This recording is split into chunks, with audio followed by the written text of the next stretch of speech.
Here we're going to be our box of Bants, and I'm very happy here to be joined with Carl McDonald, Super Bantamweight Irish champion, still currently, and former featherweight BUI Celtic champion. Um, Carl, it's been a while since you've been in the game, but in your mind, you never really left, did you? No, well, that's it. We didn't. We just haven't. We just haven't been fighting. Um, First of all, how are you? How's life for you? Yeah, good now. The last 2 weeks we all had COVID in the house, so we're all recovered now, thank God, and back to normal. Um, so last time you fought was 30th of March 2019. What have you been up to in that time? What has led you to have such a long spell, apart from COVID, obviously? Yeah, what happened was after the fight, that was the March. I said I was going to take a few weeks off because it was a couple of weeks before my 30th birthday, a couple of months before my 30th birthday. I says I'm going to take a bit of time out, enjoy my birthday, and then go back at it in full swing after my 30th. And before you know it, I'm coming up on my 33rd birthday. And I'm like, right, it's time. I need to get back. I need to do something because, again, like you said, it's a sport I never walked away. Like, so it's just a case of getting lazy then at that stage. Mm-hmm. And wanting to get it back now. Was it just you wanting to go back to the gym, or did anyone else have a part to play in it? No, we always wanted to go back to the gym. It was always saying, like, back to the gym one day, back to the gym one day. And it was the same with me for ages. And then the kids started calling me fat. So I was like, right, back to the gym one day now, and we sorted this out. I imagine at that time for you putting on the weight you did. Now I don't know how much you did put on, but I imagine for such a long time being out, like, was it really hard at the start getting back fit? It was serious hard. I put on 20 kilos. So it was crazy hard getting back at it. Like, it was the hardest thing I've ever did. It was harder than any camp I ever had just to get fit. Yeah. It was a nightmare. Like. And obviously Eddie had moved from the SPG in Tala to the new place for Cobra. How did you just get back in touch with Eddie, and Eddie told you just to come back down? Yeah, we've always kept contact with Eddie anyway, so we've never lost contact with Eddie. I've always been in and out of the gym, up and down for a while. Like that, I'd come and go, would be there, would go for a couple of months, and go back up for a week or two, show me. Mm-hmm. And it was just the case then. I says to Eddie, right, it's we need to get back at it properly now. I'm gonna commit myself, like, and Eddie was happy enough, like. Mm. Before you had the time out, you were with Boxing Ireland, if I'm right, with Sharpie and that. Are you still signed with Boxing Ireland? I hope so. Yeah, better be. So you I've great time for the lads. I'd never turn me back on the lads. The lads have always looked after me since my second fight. I linked up with the lads, and ever since then, I've just gone. The lads got to bring me from strength to strength, so I was delighted. They've never steered me wrong. Like. Looking at the landscape at the moment, obviously Dylan McDonough has just announced that he's signed back with Ian Cochran, and he's looking to get back in the mix. And obviously, you fought him for an Irish title, and there's Dylan McDonough, and then there's Sam Carroll, who's on the scene, who's had, I think, 2-3 fights, probably more. Now he's obviously had breakthrough COVID as well, but they're both super bantamweights in the country. Would that be something that you'd be interested in, either of them, Sam Carroll, Dylan, again? Yeah, I'm just interested in getting back. At the moment, I'm just interested in getting back fighting. But I won't turn down any challenge. Like, I'll fight anybody. Mm-hmm. I've been the same through my amateur career and my pro career. You know, I'd never say no. Like, just get in and fight. Yeah. Are you kicking yourself a little bit because you fought Ian Butcher on 48 hours notice, just only 8 days before your last fight, and you did well. You knocked him down the first round, and you nearly stopped him in the third round as well, and he thought himself that you beat him, and he's fought for 3 British titles, 3 different weight classes, and then you fought then again then 8 days later on the Boxing Ireland show, and people are trying to kind of starting to think he's shown that he's European level now. He can start really challenging himself. Were you kind of kicking yourself then that then you ended up having that spell out then after that? Yeah, it was like, it's when you look back, you're devastated then, because you're like you said, it was put myself in pole position to kick on, and I blew it basically, didn't I? So I'm starting from scratch again. So it was it's a bit shit, all right, yeah. Well, look, I wouldn't say you blew it, no, but I was just thinking that you being Irish champion, you could have been close to maybe getting a ranking in the Europeans and stuff like that. But yeah, look, it's still on the horizon for you. You're still Irish champion, like so. Yeah, well, that's it. Yeah. One thing I was going to ask you, Regan Buckley, you fought him in his second fight, and he beat you obviously. Regan since went back to amateurs, and then he's retired. What do you think? Were you surprised, number one, that you went to amateur, and are you surprised now that he's packed it in? I'll be lying if we said I even thought about it. No, I'm surprised he packed it in. He was decent. Sad on he had his own reasons to pack it in, I'm sure, but it's one of them things. What can you do? Like, I'll be surprised or bothered, or I was a bit sick that he went back amateur. I was sick because I thought when I fought Colin O'Donovan for the Celtic title, originally I thought it was going to be me and Regan for the title, so I was delighted to get the rematch. And then we made the offer, and we heard before that anything happened, we had heard rumour he was going back amateur, so I knew it was never going to happen. So I was a bit sick then that way, but other than that, it's just one of them things. Like, on the night he beat me, he showed up, I didn't. What can you do? It's one of them. Just other than that, it's a good learning lesson for me, put it that way. That was it. That's all I take from that. Like, yeah, you were saying about the Colin O'Donovan fight, like that was to this day, a lot of people would say that's potentially your best performance as a boxer, and a lot of people thought you weren't gonna win that. A lot of people had Colin O'Donovan winning it.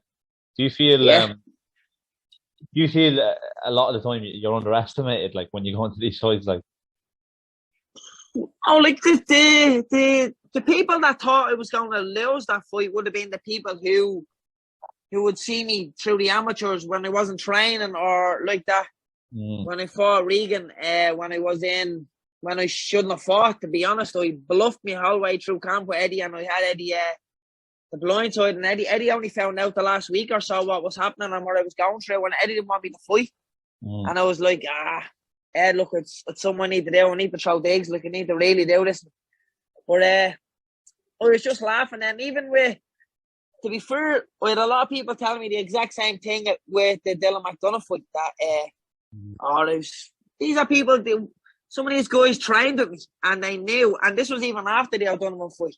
And it was for me, it was laughable, you know. It was like, I'll just prove them all wrong again. So it was handy. Like. You say the Regan fight, you said you shouldn't have fought, and you don't have to get into it if you don't want to. But do you mean like you weren't training, or did you must have stuff going on? I had a lot of things that went on, as in there was a couple of deaths in my family throughout the camp. My nanny passed away, two of my uncles passed away in the build up, and then my head was gone. Then I was just I was training, but I wasn't there. I just wasn't half putting the effort in. It was more I wasn't in the right mental frame of mind to take that fight. Like, to be honest, and I never ever said this to anybody until now yourself, man, I knew in the dressing room we was never going to win that fight. In the dressing room, warming up, I was knackered. I had nothing in me, throwing a few shots, and it's that poker face a boxer has to keep. I told nobody, and I knew in the dressing room, walking out, I was like, look, I'm in trouble here now. I need a bit of a miracle here just to get through this fight. I knew I walked back. I had a good fight. Actually, I didn't have a bad first round, and I absolute spent I was in the first round. There was an absolute zero left in me going out to that second round. And it was just one of them. If I'd be lying if I said if I'd rewind it back and do it all again differently, I wouldn't. Like, I'd have still got in the ring and fought because it's just who I am. Was it one of those things where it's like, right, if you get through the first round, that's already an achievement? I mean, if you get through the second round, that's an achievement. No, because I reckon if I'd have got stopped on that fight, I'd have retired on the spot. Because that's the thing with me. I don't know, just whether it's a proud thing or what it is, but if I got stopped now by somebody like that or in them circumstances, I'd be very disappointed in myself. And I'd just knock it on the head and say, right, that's it, that's me out here. Not to make no balls of this. Yeah, so now that you're back and you're back training, and I know for you at the start it was just about getting fit, losing weight, and just getting back in the ring. But like when you originally turned up, what was the goal for you, and is that still the goal for you now? Like the goal for me at the start was to be Irish champion, and with a super bantamweight, the goal was a super bantamweight to win the Irish title, and we achieved that. I was lucky enough to achieve that. And then after that, then I always said anything was a bonus. But I would absolute the goal is a crack at a European title, bantamweight or super bantamweight or featherweight or super featherweight. Just even another Irish title in a different weight, I would take. Yeah. So I'd be looking forward to that featherweight super Irish title, featherweight Irish title fight. Now even that I'd be delighted at that. Yeah. So super bantamweight, even though you've had the time out, it wouldn't be a massive struggle for you, would it? No. Oh, I think I would, yeah. But I wouldn't know till I made the weight, But I'm sure I'd make it. Like at the start, if you'd asked me 3 months ago, I'd say never again. I'd never make that weight again. But I'm already at about a kilo or two away from the weight I would normally walk around before me break. So I'm within touching distance of it. Like, not touching distance, but I'm within distance of it that I'd normally make it. It'd be an extra kilo or two just. Yeah. The European title, usually when you're Irish champion, it kind of gives you a direction towards the EU title, and then obviously that's winning that takes you into a high ranking in Europeans. Would that be something you'd be looking to do first for the legitimate European title, or would you just be willing to take any form of the European title at all? Oh yeah, any form at the moment, but I would love the EBU and the actual one. That'd be the main goal. That'd be a dream come true, just to fight for that, Yeah. You look at people who've won it in Ireland over the past, like some top lads, like. But and you've taken fights against the likes of Jordan Gill on a couple of days' notice. You've taken the fights against Ian Butcher on a few days' notice. Are you still open to those types of fights where you're going in as the opponent, the B side across the water, late notices? That's just something that interests you. Yeah, of course it is. As long as I'm half fit. Like both of them fights, in fairness, I was only half fit. Even though, like you said, when I fought Butcher, I fought the week later. But the week later, I knew I was only getting back active. I knew I was just a journeyman because I'd been out of the ring for a couple of months. So I was only half training. Like I'd rather them fights because it's hard to get excited or get up to fight a journeyman. Don't get me wrong, you can slip up and they could chin you or something, And again, when I go back to fight, hopefully I'll speak to Ed and stay and see if we can get a fight soon. And if it's the case it's a journeyman I'm fighting, I'm gonna ask them to get me a big guy, like somebody bigger than me and stronger than me, and that's gonna want to kill me. Like otherwise, there's no point getting like me. The first two guys I fought, two journeymen just to get out. Horrible fights, man. I'd rather lose an exciting fight than win a shite one. You know that, like that kind of way. Yeah. I suppose it reminds me of this year. Oh, sorry, the end of last year. Robert Burke and James Morrissey. Damien Morrissey. Great fight. And very, very early into their careers, I think it was Jamie's second fight as a pro, and the end of the day is like as early as it is in their career, like there was no losers in it.